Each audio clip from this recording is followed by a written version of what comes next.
Uma pessoa feia, além de preconceitos, enfrenta outros vários inconvenientes. Tipo, sua foto no RG parece uma pegadinha, faz as pessoas rirem. Quando dizem que beleza não se põe na mesa, lembro que nem te convidaram para o jantar. Até o Photoshop te pede desculpas quando você tenta se editar. Você nunca é a primeira opção, nem a segunda.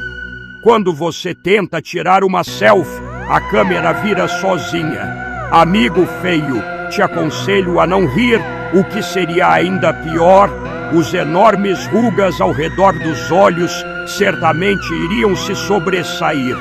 Diga apenas amém. Use o dedão de coçar o enrugado, se inscreva e compartilhe a bosta.